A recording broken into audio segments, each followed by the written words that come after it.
24వ వచనం. మట్టి బలిపీఠమును నా కొరకు చేసి దాని మీద ఈ దహన బలులను సమాధాన బలులను ఈ గొర్రెలను ఈ ఎద్దులను అర్పింపవలెను. నేను నా నామమును జ్ఞాపకార్థంగా ప్రతి స్థలములోను నీ యొద్దకు వచ్చి నిన్ను ఆశీర్వదించదును. చాలమ్మా. ప్రతి స్థలంలోనూ నీ యొద్దకు వచ్చి నిన్ను ఆశీర్వదించను. ఈ మాట గుర్తుపెట్టుకొని, ప్రతి స్థలములోనూ నీ యొద్దకు వచ్చి నిన్ను ఆశీర్వదిస్తాను. ఇది ప్రతి ఒక్కరి యొక్క వాగ్దానం. ఇక్కడ కూర్చున్న మీ అందరిది, నాది. ఈ వాగ్దానము మన అందరి ప్రియులారా. ఏంటి ఆ వాగ్దానం అంటే, ప్రతి స్థలములోనూ నీ యొద్దకు వచ్చి నిన్ను ఆశీర్వదించేదను. హల్లెలూయా. నీ యొద్దకు వచ్చి, నీవు కాలేజీలో ఉన్నప్పుడు విద్యలో నిన్ను ఆశీర్వదిస్తాడు. నీవు పని చేస్తున్నప్పుడు నీ పనిలో ఆశీర్వాదం ఇస్తాడు. నీవు దేవుని మందిరంకి వచ్చినప్పుడు దేవుని మందిరంలోని నిన్ను ఆశీర్వదిస్తాడు. నీవు చేసే ప్రతి పనిలో నిన్ను ఆశీర్వదిస్తాడు. ఎప్పుడంటే ప్రియులారా, మంటి బలిపీఠమును నా కొరకు చేసి, అప్పట్లో పూర్వము బలిపీఠాలు కట్టి దాంట్లో కట్టెలు వేసి ఒక పొట్టేలును కానీ, ఒక ఎద్దును కానీ, ఒక ఆవును కానీ, ఒక గొర్రె పిల్లని కానీ బలి ఇచ్చి అందులో కాల్చి హోమము అని చేసేవాళ్ళు. హోమము అని, బలులని అర్పించేవాళ్ళు. అది ఇక్కడ దేవుని వాక్యము తెలియజేస్తుంది. మంటి బలిపీఠము నా కొరకు చేసి. అప్పుడన్నీ మట్టితో చేసిన బలిపీఠాలుతో కట్టబడేవి. ఇప్పుడు రాళ్ళతో కట్టి యజ్ఞ యాగాలు చేస్తున్నారు. యాగాలు చేస్తున్నారు. అప్పుడు ఒక పొట్టేలును కానీ, ఒక ఎద్దును కానీ, ఒక ఆవును కానీ, ఒక మేకను కానీ ఇలాగ అర్పించేవాళ్ళు. ఒక పొట్టేలంటే ఎంత ఉంటుంది? పెద్దది ఎంత ఉంటుంది?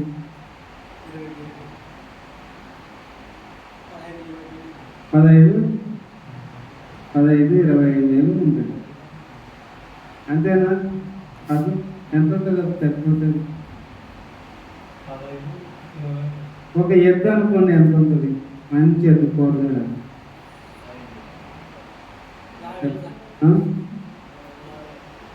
ఎంత ఉంటుంది?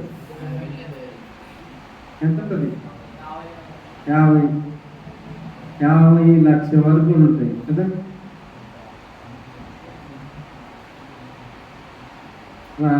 వాళ్ళు పండ్రలాగులకు వాడుకుంటారు కదా, పందేలకు.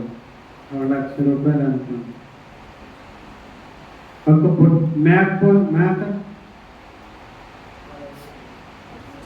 ఒక 15,000. ఇలాగా బలులు అర్పించినారు. ఇప్పుడు యజ్ఞ యాగాలు చేస్తున్నారు. యజ్ఞ యాగాలకు ఎంత అవుతుంది తెలిసే? లక్షల రూపాయలు అవుతున్నాయి. గంధము, సుగంధము, తేనె, గంధపు చెక్కలు, అందులో పురోహితులు, బ్రాహ్మణులు, పండితులు, ఇలా రకరకాల వాళ్ళు వచ్చి ఎన్ని రోజులు చేస్తారు? 7 రోజులు చేస్తారు, 3 రోజులు చేస్తారు. ఇలాగా రోజుల తరబడి చేస్తున్నారు. లక్షల్లో అవుతుంది. ఇప్పుడు ఆ బలులు యాగాలుగా మార్చబడ్డాయి. యాగాలుగా మార్చబడి అనేక మంది లక్షల కోట్ల పెద్ద పెద్దోళ్ళు చేస్తారు. సామాన్య మనలాగా చేయలేరు ఆ యజ్ఞ యాగాలు.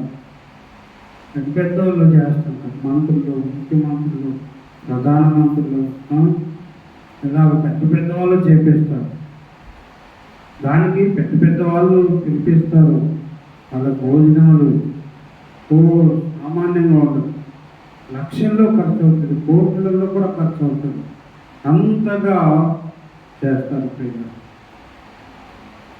తర్వాత దాని మీద మీ దహన బలులు, సమాధాన బలులు, నీ గొర్రెలను నీ ఎద్దులను అర్పించాలి. ఏమర్పించాలి? ఏమర్పించాలి? నీ ఎద్దులను నీ గొర్రెలను అర్పించాలి.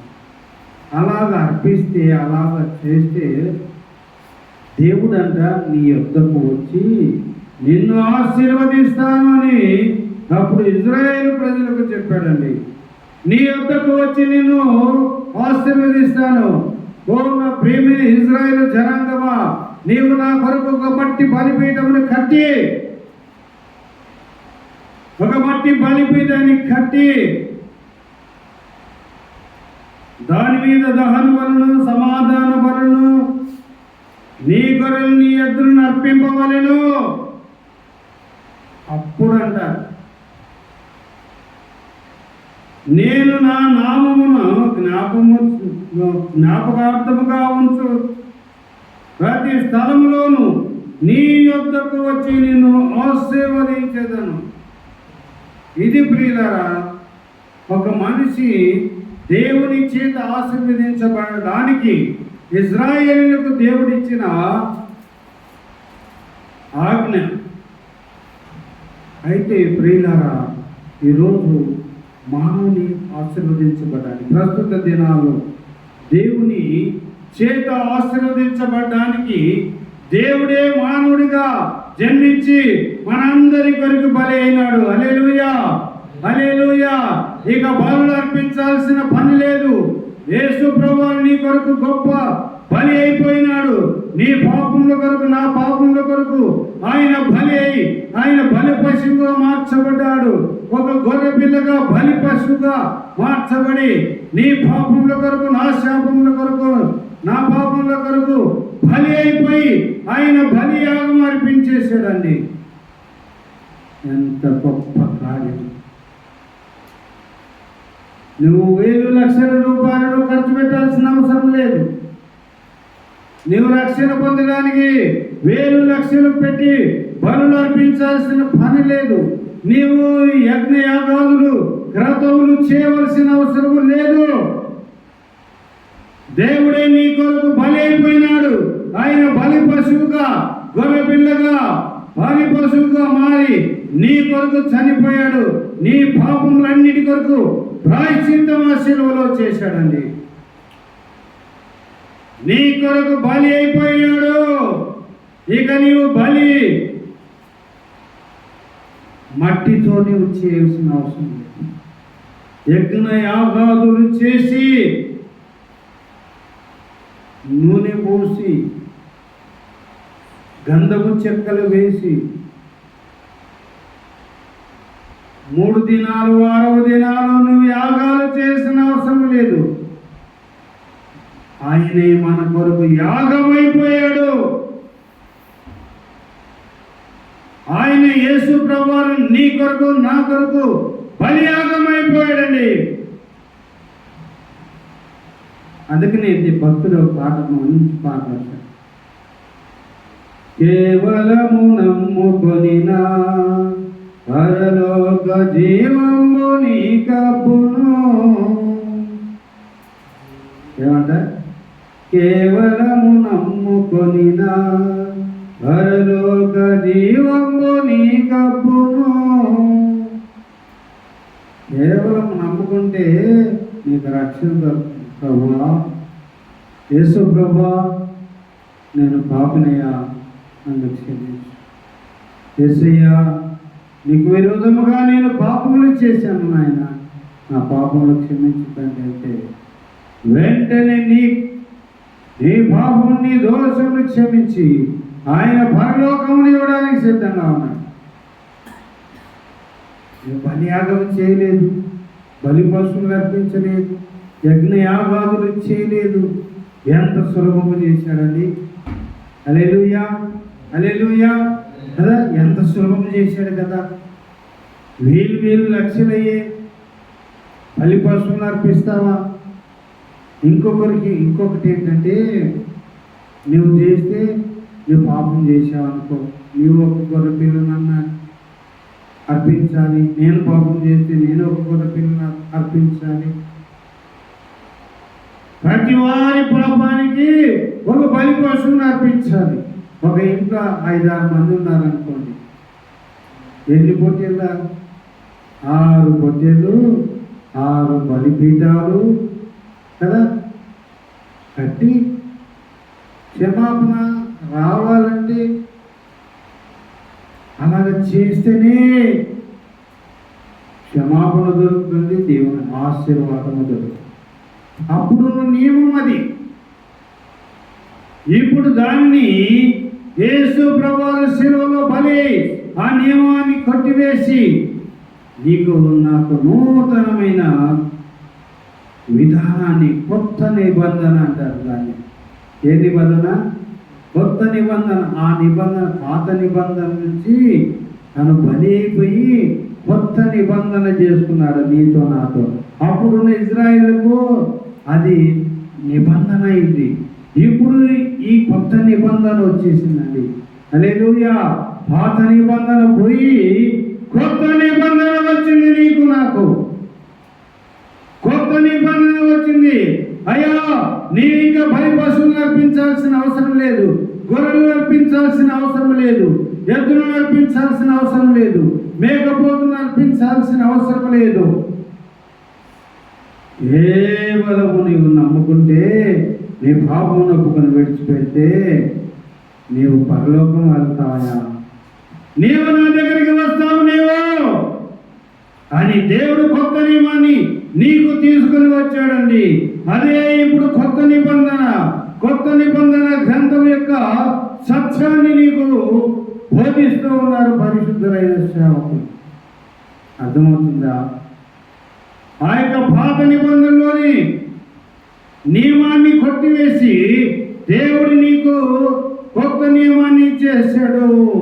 నీవు అర్పించడానికి నీకు కష్టం ఉంది. మన యొక్క పేదరికాన్ని, దరిద్రతను గుర్తించిన దేవుడు తానే బలియాగమై బలి పశువుగా మారాడు. తానే బలియాగమై బలి పశువు అయిపోయి నీ పాపమంతటిని, నా పాపమంతటిని ఆ కలువరి శిలువలో మోసి విమోచన, విడుదల, రక్షణ ఇచ్చాడండి. ఇప్పుడు ఎంత సులభమైంది, ఎంత సులభమైందో తెలుసా? కేవలం ప్రభువా, నేను పాపం చేశానయ్యా, నేను పలానా పాపంలో ఉన్నాను, నన్ను క్షమించయ్యా అంటే వెంటనే క్షమించి నీకు క్షమాపణ ఇస్తున్నాడు. హల్లెలూయా, హల్లెలూయా. వెంటనే క్షమాపణ దొరుకుతుంది. నీవు అడిగిన వెంటనే క్షమాపణ దొరుకుతుంది. అయితే రెండవది ఏంటంటే, ఈ పాపపు అలవాట్లు ఉన్నాయే, పాపపు అలవాట్లు, అవి దేవుని మందిరానికి వస్తూ నువ్వు విడిచిపెట్టుకుంటూ రావాలి. హాస్పిటల్కి వెళ్ళిన వెంటనే రోగం బాగవుతుందండి? అవుతుందా? ఒక కోర్సు వాడమంటాడు కదా, ఒక కోర్సు వాడమంటాడు. ఒక కాలు చేయి ఎరిగింది అనుకోండి, ఏం చేస్తాడు? అయ్య బాబు, నువ్వు కదలకుండగా కట్టుతున్నాను, వెళ్ళి రెస్ట్ తీసుకో అంటాను. పాపం మా అమ్మగారు రాత్రి బాత్రూమ్కి వెళ్తే కింద పడినారు, మోకాలు చిప్ప కొంచెం అదిరింది, కట్టేశాడు. అన్ని బాత్రూమ్ లెట్రిన్ అంతా బయటికి నడవడానికి వీలేదు. మా అమ్మగారు ప్రార్థన చేయండి, మంచి ఆరోగ్యం ఉండేటట్టుగా, సంపూర్ణమైన స్వస్థత ఇచ్చి త్వరగా కోలుకునేటట్టుగా దీర్ఘాయుష్కు ప్రార్థన చేయండి. ఒక కాలు ఎదిగితే మెదలకుండగా పడుకొని ఉండాలండి. నీ ఎముక ఖర్చుకునేంత వరకు, సెట్ అయ్యేంత వరకు నీవు నడవకూడదు. ఒక 3 వారాలు 4 వారాలు నెల రోజులు నెలన్నర నువ్వు రెస్ట్ తీసుకున్నాయా. తర్వాత మరలా వచ్చి నువ్వు ఎక్స్రే తీసుకొని సెట్ అయిందా లేదా చూసుకోవాలి. రోజు నీవు మందులు వాడాలి. వాడిన తర్వాత నీకు కొద్ది కాలానికి ఎముక కలుసుకొని సెట్ అయిపోతుంది. అలాగా నీ పాపపు రోగము పూర్తిగా పోవడానికి నీవు ఇక్కడికి వస్తూ వస్తూ నీవు నీ పాపపు రోగాన్ని బాగు చేసుకుంటూ వెళ్ళాలి. ఇక్కడే బాగైంది. నీ పాపం గురించి దేవుడు ఇక్కడే నీతో మాట్లాడుతుంటాడు. నువ్వు సెల్ ఫోన్ చూడొద్దు, సెల్ ఫోన్లో చెరువు చూడొద్దు, సినిమాలు చూడొద్దు, నువ్వు అబద్ధాలు ఆడొద్దు, నీ గొడవలు చేయొద్దు, నువ్వు వంశాలు చేయొద్దు. ఇక్కడే ఈ రోగం గురించి చెప్పి నువ్వు విడిచిపెట్టు, ఈ పాపపు రోగాన్ని విడిచిపెట్టుకో, వదిలేసే అని చెప్తే నువ్వు వదిలేసుకుంటూ వస్తావు. ఒకరోజు నువ్వు బాగైపోతావు అండి. ఒకరోజు నీవు సంపూర్ణముగా నీవు స్వస్థచిత్తుడై కూర్చుంటావు. సమాధిలో దయ్యము పట్టిన వాడు సమాధిలో ఉన్నాడంట. అటుపోయిన వాళ్ళందరినీ రాళ్లతో కొట్టి గాయపరుస్తున్నాడంట. ఎవరు వెళ్ళినా రాళ్లతో కొడుతున్నాడంట. వాడి రోగము వాడి ఇల్లు అంతా సమాధులతో అయిపోయింది. సమాధుల్లో ఉంటున్నాడు రాత్రి పగలు. అటుపక్క వెళ్ళి వాళ్ళందరూ రాళ్లతో కొడుతున్నాడు. యేసుప్రభు వచ్చాడు ఆ దారిలో. యేసుప్రభు వస్తే ఏమయ్యాడు? సైలెంట్ అయిపోయాడు.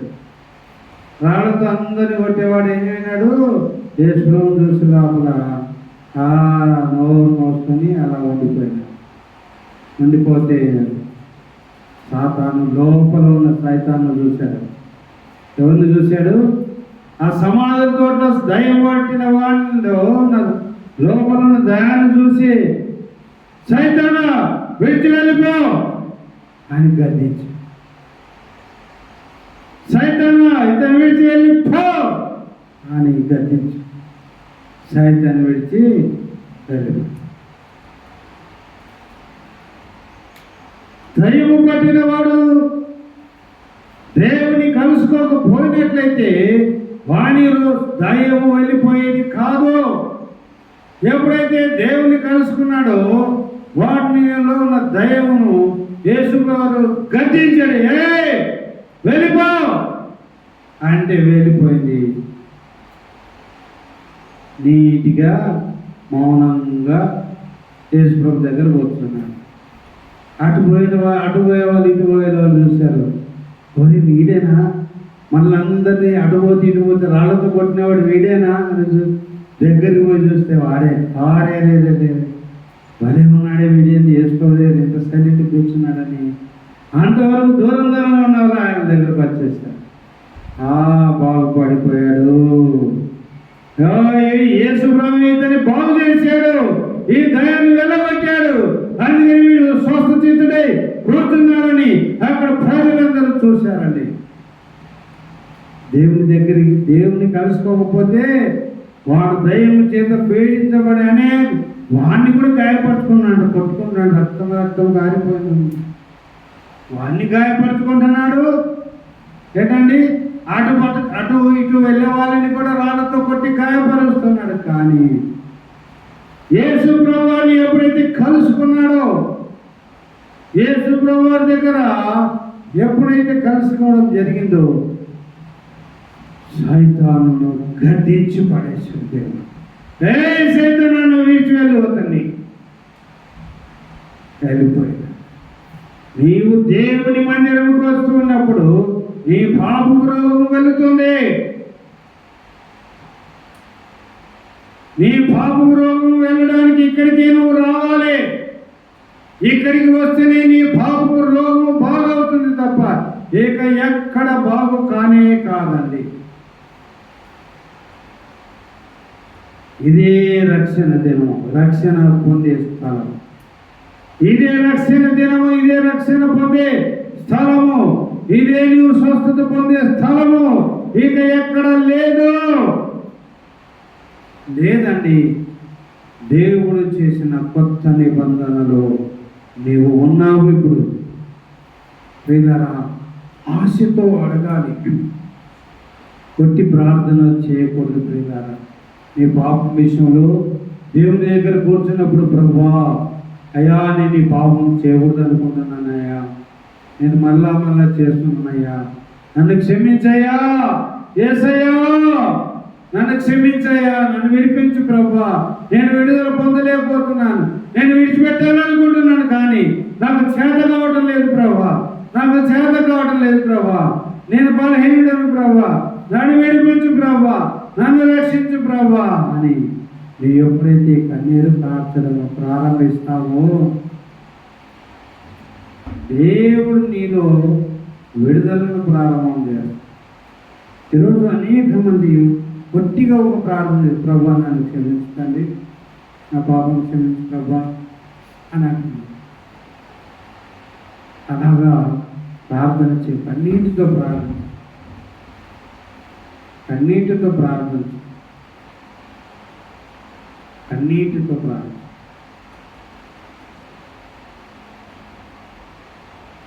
కన్నీటితో ప్రార్థన. ఎప్పుడైతే ఇలాగ కన్నీటితో ప్రార్థన చేస్తామో దేవుడు కనికరం చూస్తాడు. రాజు ఉన్నాడు కదా, రాజుకు 1,00,000 రూపాయలు తీసుకొని వాళ్ళ ఇంటి వాళ్ళందరూ నా ఇంటి దగ్గరికి వచ్చి అడిగితే నేను అందరినీ కొట్టి పంపించినాను. పంపించేసిన తర్వాత నేను ఊరికే దేవుని నమ్ముకొని రాజు నన్ను క్షమించరాదంటే క్షమిస్తాడు రాజు. ఎంత నాటకాలు ఆడుతున్నాడు, ఎప్పుడైతే దేవుని నమ్ముకున్నానంట క్షమించమని అడుగుతాను.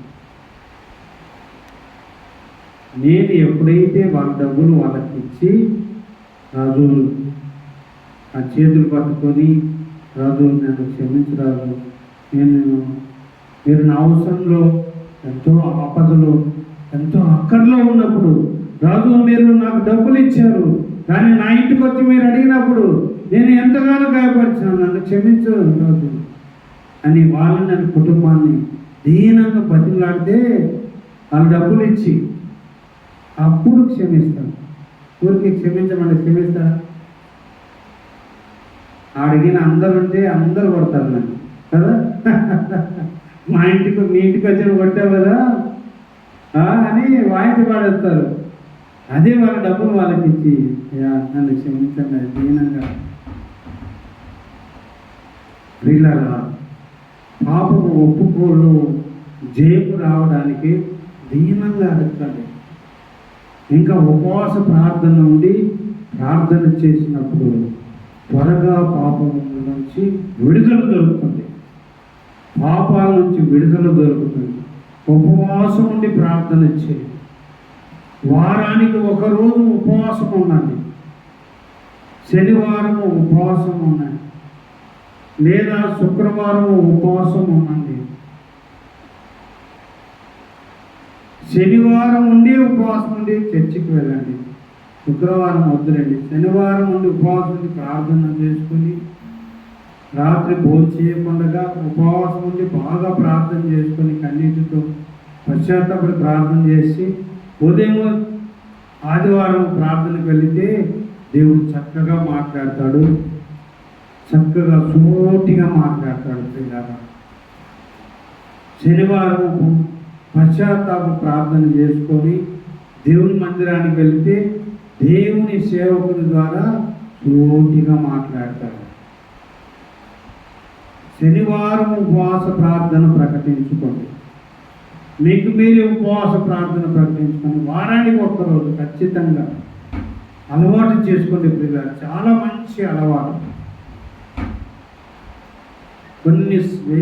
ఎన్నో ఏళ్ళు నేను అలాగ చేశాను. శనివారము ఎంతమంది తినమంది కూడా తినేవాడిని కాదు.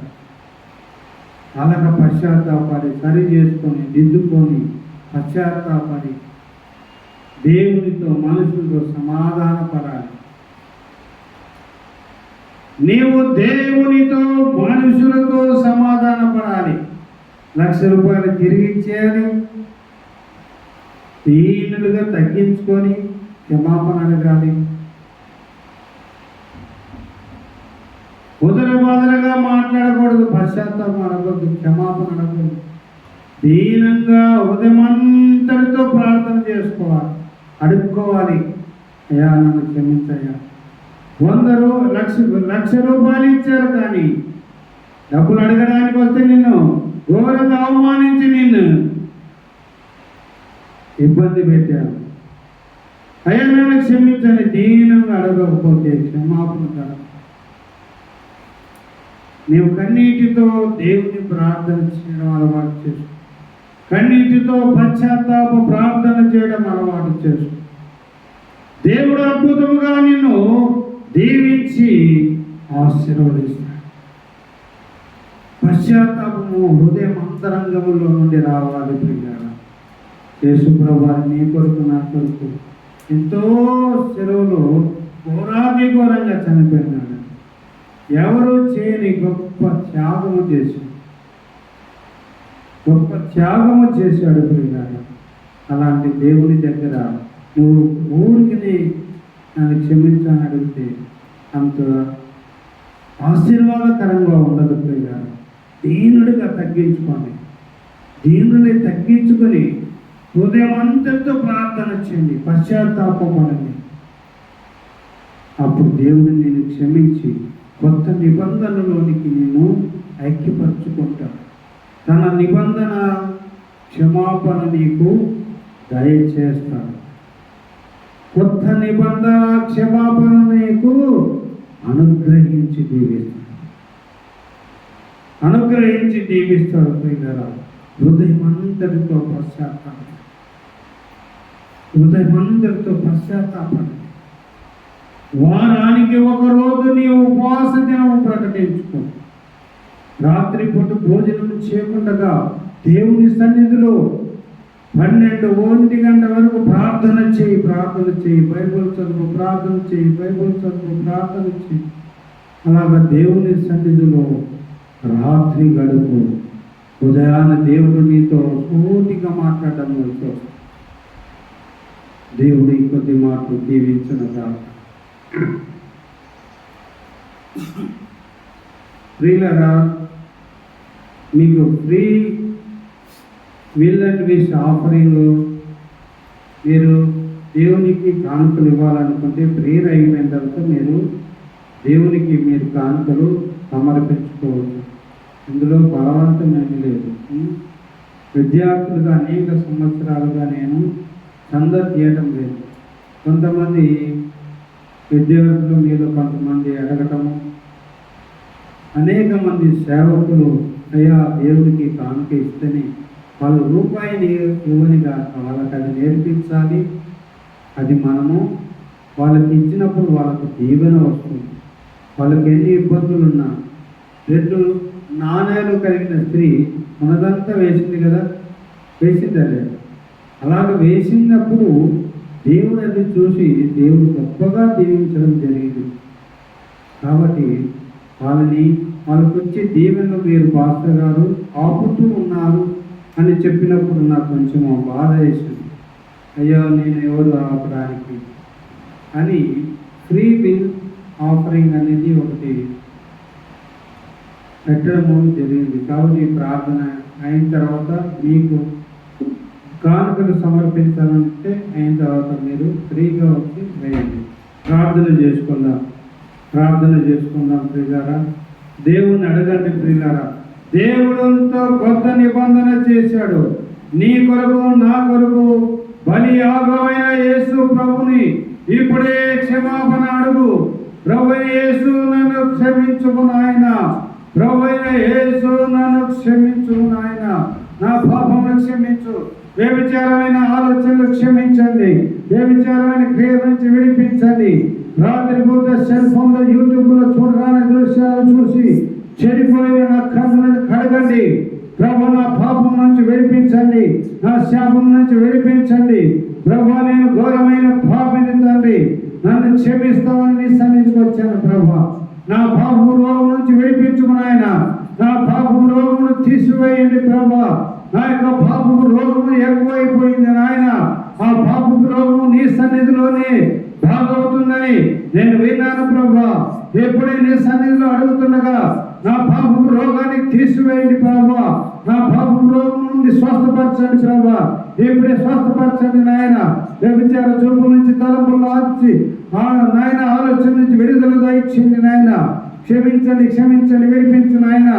అనేక సార్లు సినిమా థియేటర్లోకి వెళ్ళి సినిమాలు చూస్తున్నాను, సెల్ ఫోన్లో సినిమాలు చూస్తున్నాను నాయన. నన్ను క్షమించుము నాయన, నన్ను విడిపించుము నాయన, నన్ను కనికరించు నాయన, నన్ను రక్షించుము నాయన. నన్ను పాపం నుండి శాపం నుంచి విడిపించు, విడిపించు, విడిపించు ప్రభా.